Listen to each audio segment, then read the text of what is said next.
સુરત શહેરમાં bed road ખાતે બે દીકરીઓને માતા પિતા ઘરે મૂકીને સંબંધીને મળવા ગયા હતા ત્યારે ઘરના બેડરૂમમાં મોટી બહેને 7 વર્ષીય નાની બહેનની નજર સામે જ ફાંસો ખાઈ આપઘાત કરી લેતા ચકચાર મચી હતી। બાળાએ આપઘાત પહેલા સુસાઇડ નોટ લખી હતી કે જેમાં મમ્મી મને માફ કરી દેજે, મારાથી ભૂલમાં મોબાઈલ ફોન પાણીમાં પડી ગયો છે, તું મને માફ કરી દેજે। ત્યારે પુત્રીએ કરેલા આપઘાતને પગલે કારણે પરિવારમાં શોકની લાગણી છવાઈ હતી।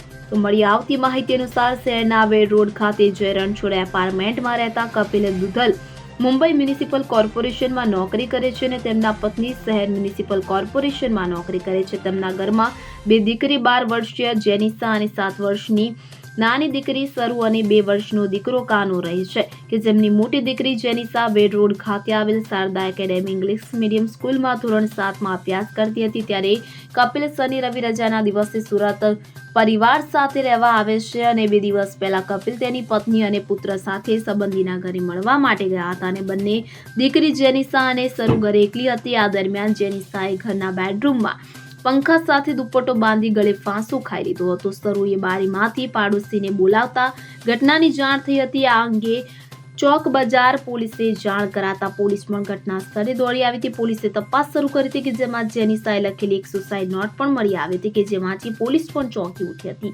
મૃતક જેનિસાએ સુસાઇડ નોટમાં લખ્યું હતું કે માફ કરજે મમ્મી, મારાથી મોબાઈલ ફોન પાણીમાં પડી ગયો છે, તું મને માફ કરી દેજે। આ સમગ્ર મામલે ચોક બજાર પોલીસે સુસાઇડ નોટ કબજે લઈ વધુ તપાસ હાથ ધરી છે।